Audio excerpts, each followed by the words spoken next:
All right, our teacher has taken his seat. Today, we are very fortunate to be gathered here. On this crisp autumn day, we come together in this place to listen to Khenpo Sodagai's teachings. Today's event is hosted by the East China Normal University alumni community. We have invited Khenpo Sodagai to give a talk on Nourishing Heart, Cultivating Wisdom. Let's welcome our teacher with the warmest applause and pure, sincere hearts. Please, Khenpo, begin your teaching for us.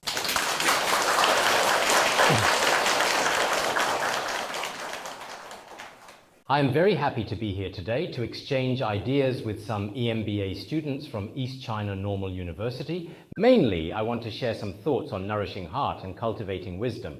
For me, I don't consider myself qualified to guide or instruct you, nor do I think I'm here to lead anyone. I just want to share some of my own experiences so we can learn together. In other words, everyone present is a person living in the midst of the bustling world.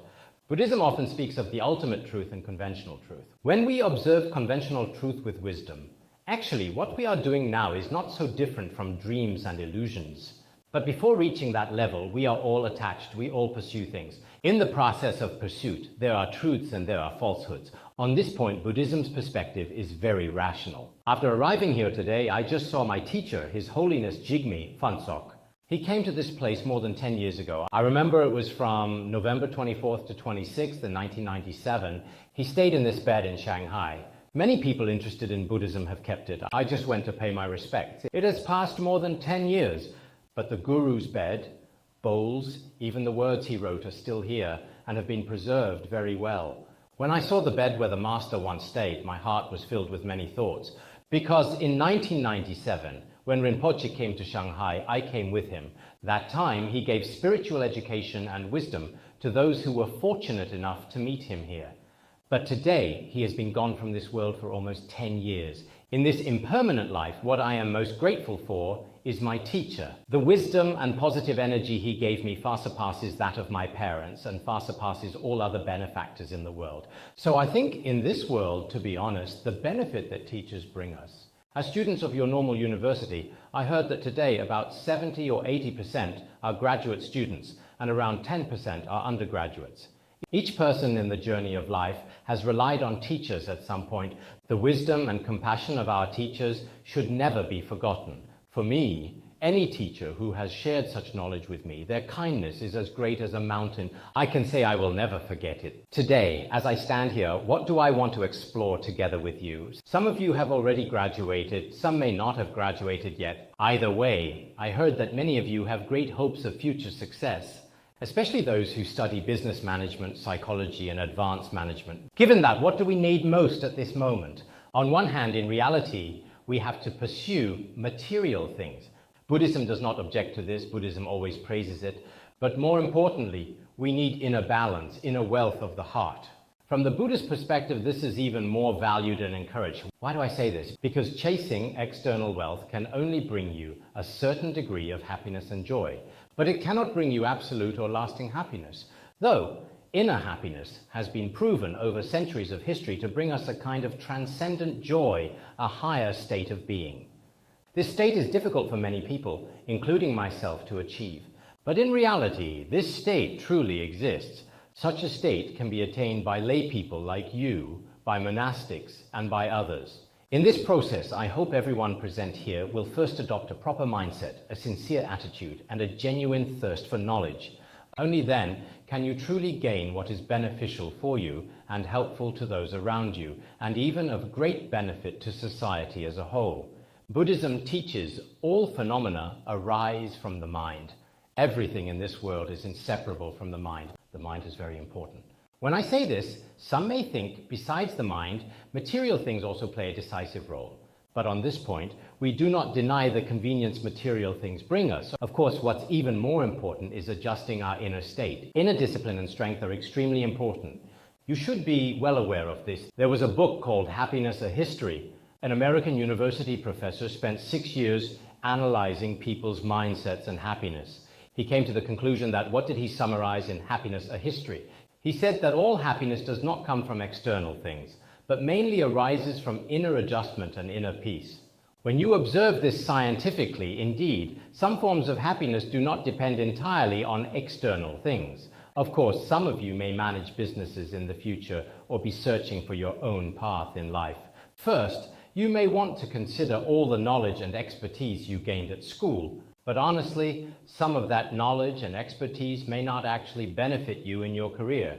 The president of Yale University once said that if graduates from our school go anywhere and still only rely on their professional knowledge and skills, then Yale University has failed, and that is its lack of success. That was his point. Why did he say this? All students present here. Some of the subjects you studied at school may not be useful in society. Most of your knowledge may not be used. But what will always be useful is kindness in your heart and a sense of responsibility towards society and family. Even before you leave this world, these qualities are always needed. So at this point, we should first have a peaceful state of mind. Many of you may feel there is much to seek externally, while internally, contemplation and self-reflection are relatively rare. Recently in Hong Kong, we held the Third World Youth Buddhist Symposium. I saw that many people from your university participated. During the event, many scientists, Buddhists, and scholars of other religions agreed that for society to develop sustainably, we must start with the mind. Begin by strengthening the mind. If the mind is not strong, then no matter how abundant external things are, it is hard to be satisfied. Not long ago in Beijing, there was a business group, a very large corporation. Among the country's most powerful entrepreneurs, they conducted a thorough field study. In their research, even the richest people did not necessarily find the greatest happiness. The final result was, among entrepreneurs, those with the most wealth had happiness rates below 10%. But among farmers, herders, and in some other groups, the level of happiness was actually higher. I once read about the British scientist Bertrand Russell. A long time ago, perhaps in the 1950s, he received the Nobel Prize in Literature. I believe it was in 1950.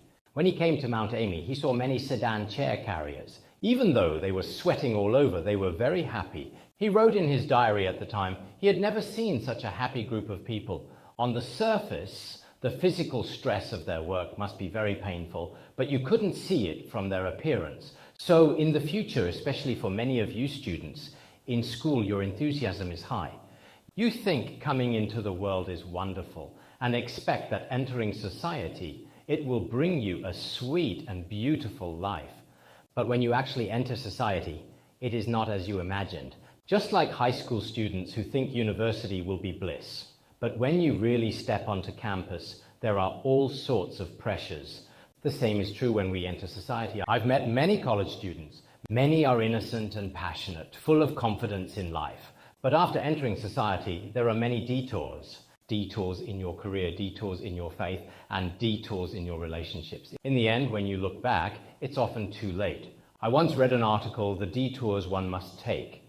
It tells a simple story that I still remember clearly. It is about a mother and her daughter who is about to take a detour in life. The mother tries to persuade her not to go, but the girl insists. The mother says, "Don't go. I took this way, so it's better for you not to go." But the girl insists. She says, "Since you made it through, why can't I? I'll go anyway." I'm not afraid of taking a detour, not afraid of hitting obstacles. As a result, the girl sets off, but everywhere she goes, she runs into obstacles. She even gets battered and bruised. It's very tragic. Eventually, she gets through, and she sees other young people taking the same detours. She tries to persuade them, "Don't take my path." But these young people respond just as she once did to her mother. They all say, "We're not afraid. We'll take this path." At this point, our life is indeed like this. You may go through maturity or gain more experience.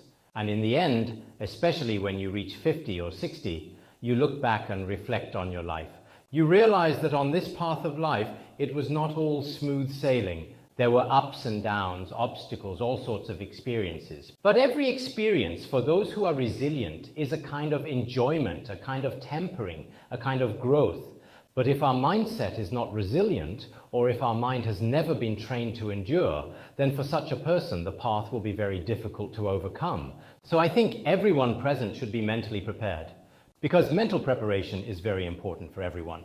I often tell people our goals and dreams should be beautiful, but for everything we do, we should also prepare for the worst. Planning for the worst is very helpful for your work and your growth. It has great crucial significance. If we do not plan for the worst, and always only pursue beautiful dreams, when we go after them, if something goes wrong, we will be left helpless. For example, whenever I travel, I often think, if the car breaks down or there's a traffic jam, I haven't brought any drinks. Recently, I went to a rather remote place to give a lecture. Leaving home, I was thinking, what if the car breaks down or there is a traffic jam? So I thought, if there is a traffic jam, I should bring more clothes. What if I get hungry? I brought extra biscuits. What if it gets dark? I brought a flashlight. So I always prepare for the worst, maybe even more than I prepare for the best. And it turned out, in the middle of the night, the car tire broke and there was nobody around. At that moment, the small flashlight I brought from home came in handy. I think life is actually meant to be a bright path, but it's very likely that unfortunate, inopportune, or unpleasant things will frequently occur. At such times, we need contingency measures. This is very important for everyone. Of course, in this process, when we seek happiness, we must understand inner joy. This inner joy, I would say, is not very difficult for anyone to attain. In fact, everyone has the opportunity to experience it. If we look around us, there are actually many people in suffering. I often think if my eyesight were poor, for example, if I were blind in one eye, then I would envy all those who have two eyes. These people have both eyes. If I had that, I wouldn't need anything else. If one of my legs doesn't work, I would envy people who walk easily. If I had no legs at all, I might think even having just one leg would be fine. I could use a cane. Any such condition, for example, if my teeth hurt, I envy people with healthy teeth. At this point, people really need to be content. Sometimes you're not suffering because you lack something. Take Napoleon, for example. Everyone knows he was the Emperor of France. In his time, he was considered the richest person in the world. In terms of status, power, wealth, and every other aspect, including his army, which was extremely formidable, at that time in all of Europe, there was hardly anyone who didn't envy him. But in his diary, he finally wrote, "In my entire life, I never had even one happy day." People are very surprised. Why would such a successful person not be happy for even a single day? It's very difficult to understand. In contrast, there's Helen Keller from America. What was she like? She was deaf, blind, and mute. She was mute, deaf, and blind all at once, a person with such disabilities. She couldn't see, couldn't hear, and couldn't speak, but she traveled the world, and in the end, she told people everywhere how beautiful life is. In her commonly used expressions, she felt very happy and successful. In her actual life, she felt very joyful. At this point, I often think to myself, if I were Helen Keller, would I be that strong? Many of you here, even if you're not successful or wealthy, and even if your status is low, you would not be in such a state. So why is it that some people have such strong willpower to fulfill their lives, while others, when they encounter minor difficulties, become discouraged and unable to stand up again? Especially now, many young university students and entrepreneurs have very fragile hearts. On the surface, with their youthful vitality, they seem full of life, and everything seems fine. But when they encounter difficulties, whether in relationships, in business, or in life, the slightest adversity makes them unbearably distressed. Then comes despair, disappointment, and even so many suicides. One statistic in China says that 280,000 people commit suicide each year. Another statistic shows that nearly 2 million people attempt suicide but don't succeed. What's the reason? Most of them are young people. Why? Because our mindset hasn't been properly adjusted. Actually, if the mindset were adjusted properly, one wouldn't reach the point of suicide. When you encounter the greatest pain or obstacles in relationships or career, you can actually switch to another path. I often tell people, when they encounter particular despair in relationships, actually, there are others in this world besides just that one person. There are many, many people. Even without her, perhaps your life could become even more brilliant. So on this issue, we still need methods to train our minds. Without methods to train the mind, people nowadays indeed live very exhausted lives. Everyone feels a certain amount of pressure. I think this pressure is actually not that great. It's our mind that isn't adjusted. If the mind is adjusted, we have food and clothes in our current life. It's not very difficult, even plus basic necessities. As long as you exist in this world, it's impossible to have no pressure at all. Of course, at this time, especially for those in business or anyone in any industry in the world, what we may need is a method to train the mind, meditation methods now. I recently met someone very successful in business. He's from Taiwan and he has about 800 people under him. I asked him, why are you so successful? He said, "My main approach is managing high-level leaders. I don't just use systems to manage, I also use psychology." I asked in detail, "What kind of psychological method do you use?" He said, "I usually require these high-level leaders because lower-level staff may not be able to accept it. But high-level leaders, and especially those who have faith in or interest in Buddhism, I require them to meditate for 10 to 15 minutes, keeping their minds calm every day. Before work, before doing anything, you must calm down and meditate. During meditation, some visualize the Buddha, while others visualize themselves completely letting go, feeling very relaxed. All pressure and all suffering are cast aside and forgotten. As you breathe, you visualize pure breath. All the wisdom, energy, trust, and love in the world, I would inhale all of that in. Then, when you exhale, you imagine your jealousy, greed, pain, arrogance, low self-esteem, thinking you're not good enough, hesitation, anxiety, impatience, all being exhaled completely. You remain in a very calm, peaceful, harmonious state in such a clear and bright condition. You rest in that state for about 10 to 15 minutes. Every day it's like this, continuously filtering, continuously purifying. Eventually, body and mind become strong again. This is actually a very good method. I hope all of you present, whether you have faith or not, adjusting yourself is very important. Just like we need to wash our face and brush our teeth every day. If we don't wash our face or brush our teeth, everyone knows we'll be covered in dust. If we don't wash our clothes regularly, after wearing them for a few days, they become unwearable. But regarding our inner mind, apart from some religious people, ordinary worldly people don't pay much attention to cleansing the mind. This is truly unfortunate. The mind similarly becomes stained with various external impurities. When such impurities gradually fill all the space of your mind, you become a confused person who has lost direction. This is very frightening. Therefore, I really hope that everyone can use meditation, use psychological therapy. Now, various American universities also have psychological therapy. Many European universities have it too. Now, in China, various universities, I'm not sure if East China Normal has it, but there should be a kind of psychological meditation center. I heard your psychology program is very good. I just met a few graduate students. Every one of them said, "Our psychology at East China Normal is excellent." When I was studying at normal school, I especially loved studying psychology. I used to argue with my psychology teacher every day, presenting Buddhist views. He wouldn't accept my views, and I wouldn't accept his. We argued every day. This arguing wasn't actual fighting. It was intellectual conflict, because each one had different beliefs and viewpoints. In the end, there were still many conflicts of thought. He was my teacher, and I had to respect him, and I was somewhat afraid there were some principles I had to refute. When I was studying, there were two subjects where I conflicted with teachers, psychology and dialectics. So what I wanted to say to you just now is, you need to find methods to adjust and train your mind. This is very important. You know Li Ka-shing. Many people asked him, "Where does your success stem from?" He never answered reporters directly, but actually his lifestyle indirectly answered them. What was the answer? Every day, come rain or shine, what does he do without fail?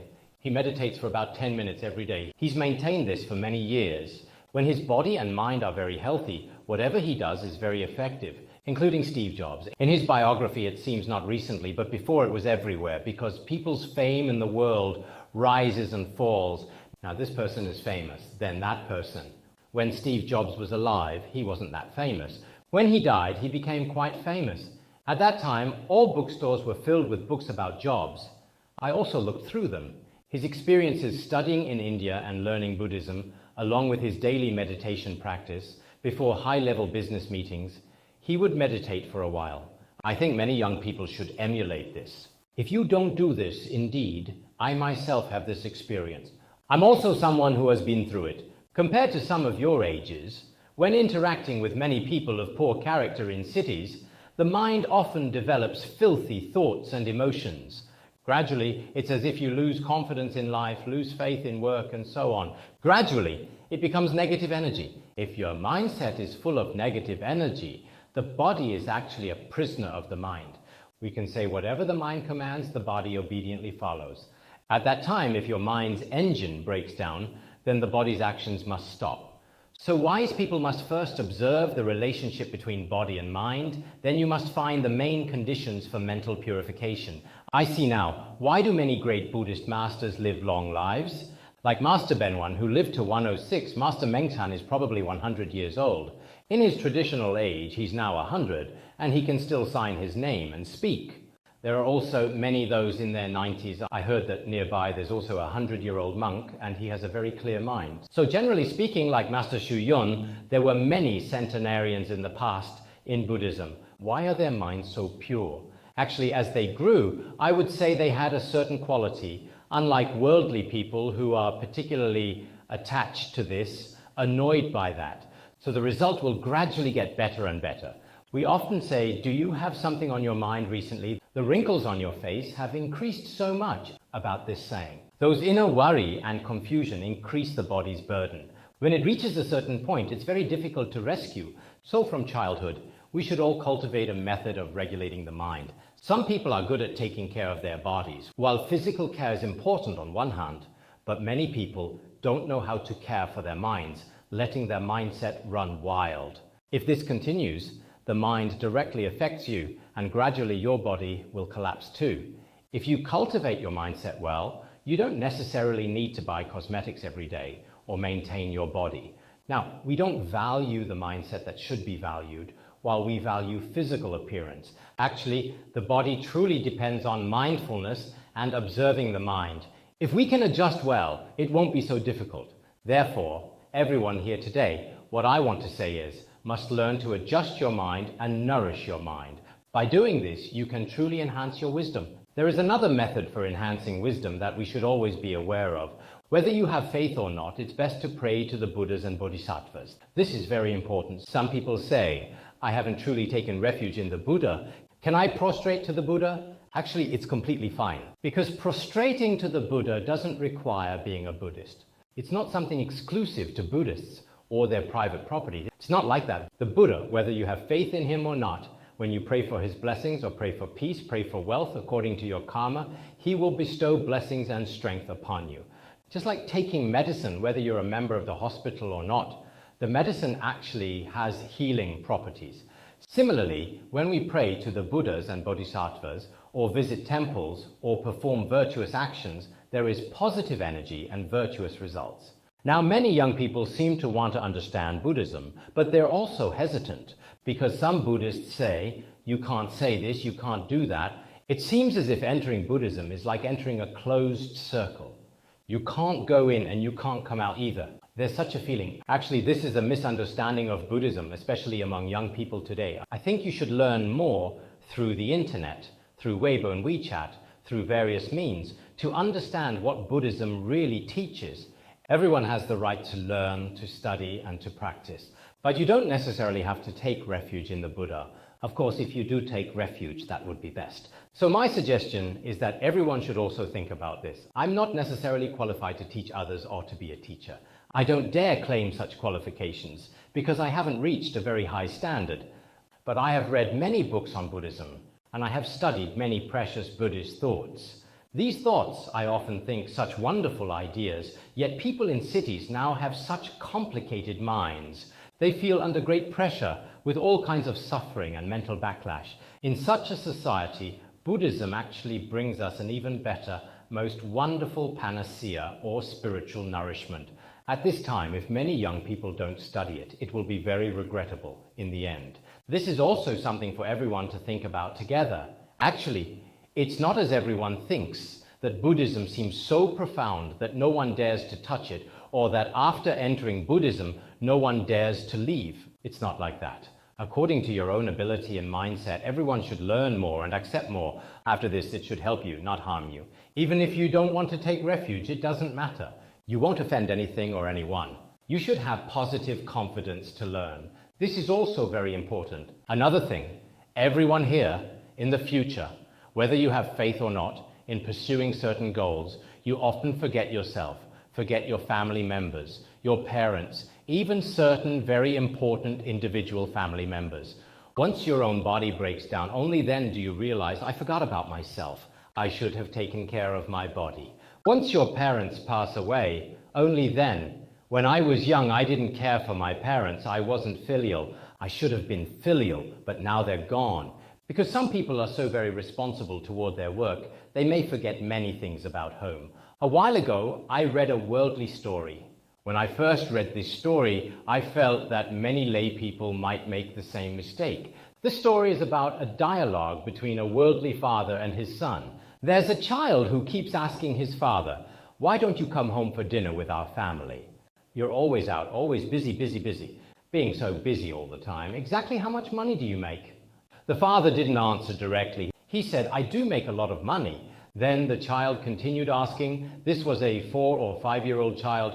"If you make so much money out there, let me ask you, how much can you earn in 1 hour?" He said, "I earn 20 yuan in 1 hour." Perhaps he truly did, or perhaps not. The next day the child said, "Can you lend me 10 yuan?" The child said to his father, "Can you lend me 10 yuan?" At first, the father thought he might buy toys or waste money, so he scolded him harshly. "What do you need money for? I won't lend it." Later, he figured it out himself and felt that as his child, asking for 10 yuan wasn't too much. Finally, he took out 10 yuan. After taking out 10 yuan, the child rummaged through his bag, scraped together 10 yuan, making 20 yuan in total. Then he told his father, "I'll give you this 20 yuan. You can earn 20 yuan in 1 hour, right? Tomorrow evening, can you have dinner with me? I'll pay for your time tomorrow." At this moment, I heard that after seeing this, the father reflected on his life and work. Actually, this is a very small dialogue between father and son. But I think for us, especially those who have entered society, including successful entrepreneurs, they're always busy, devoted to their work, always with family, with children, with their loved ones. There's no time spent with them. In such a case, when you value one thing, you may neglect other most important things. I've heard that some people's wives think about her family all day, always wanting to call them. But every day they say, "I'm very busy with work." The time at home is also very brief. Are they truly busy, or are they just making excuses? What is it really? Many women in families are now in a state of confusion. Some successful people, a portion of them truly dedicate themselves to family and work. Another portion, following the current times, basically just go along with the current lifestyle as an excuse. This phenomenon, people present should be educated from childhood to be genuine, sincere, conscientious, wise, and compassionate. With such a mindset, maintain your family. We often tell Buddhists as well, as Buddhists, you also can't be too focused on faith while neglecting your family. If it continues like this, it brings great pressure and negative impact on our society and families. For those in business or doing other things, you also can't be overly concerned with it. After this, we may have forgotten a more important link. I once met a bureau chief of a county. This bureau chief was very frank.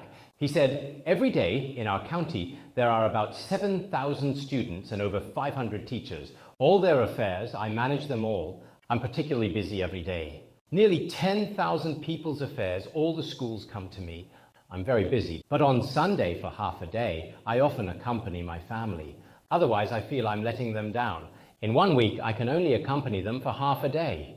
I think his words are still quite humane. After all, we live in this world. Your work, your other responsibilities, we still understand. But in 1 month, even if it's half a day, even if it's 1 day, or in 1 month, in 1 week, 1 hour, 2 hours, you should share time with your family. I see many people in cities now for over 10 years, always busy, busy, busy. In the end, even family members are no longer family. This relationship becomes very strange. This is a social phenomenon. At this time, what we seek, of course we should seek it, but sometimes humans are, after all, emotional beings. So in such a social structure, what methods should we use to train our minds? This is also an attitude. I think family attitudes directly affect society, and social conditions affect the nation and the globe. Therefore, each person's family should be very happy, optimistic, and harmonious. In such a way, we may move toward brightness. Otherwise, as Buddhists, we often say very profound words, while entrepreneurs often shout nice-sounding slogans, and civil servants also have beautiful songs in writing that fundamentally cannot be realized. In such a case, the whole society, originally, all phenomena are like dreams, illusions, bubbles, shadows, and then all our words and actions follow along with this. It seems very superficial and cannot be put into practice. Therefore, I often tell them, In studying Buddhism, care for family, care for children, care for elderly people around you, care for the society around us. Start with yourself, gradually passing your love to all beings. In Mahayana Buddhism, there's a special practice called the Four Immeasurables.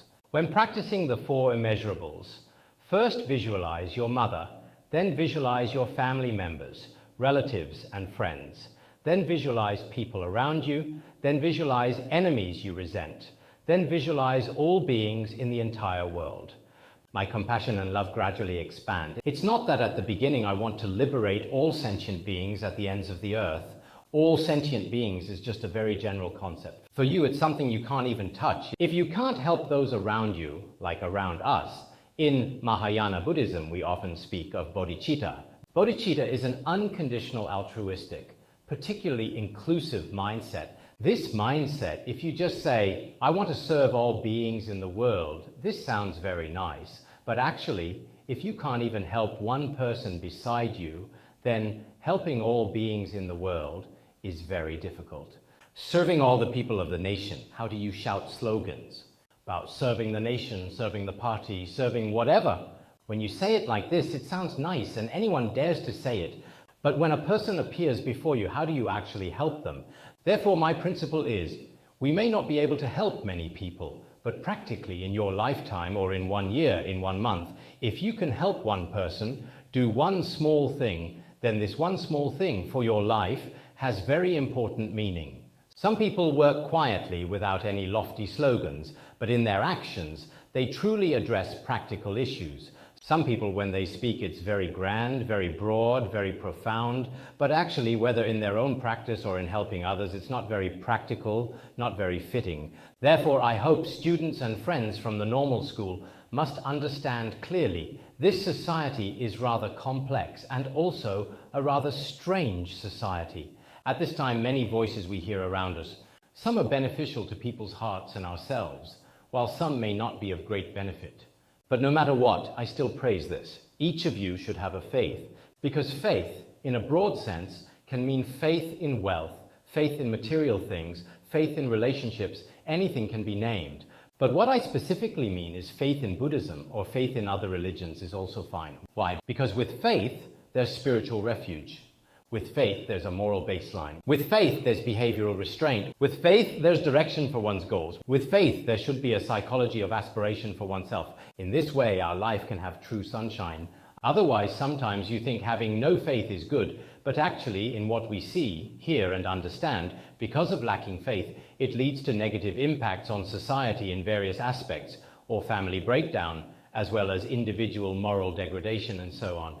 There are many, many bad results. So I advocate that everyone have faith, not for my sake, not for my Buddhism, not for my this or that. It's for you personally. If you have faith, perhaps your life will have more value, more meaning. Otherwise, if you think others don't have faith, so I also don't need faith. It's not necessarily. No one's behavior cannot represent truth.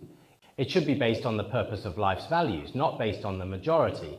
Therefore, in certain issues and in seeking truth, you need your own wisdom and very valuable theories from predecessors as guidance. Only in this way, I think everyone's life will be hopeful. I think that's about all I have to say.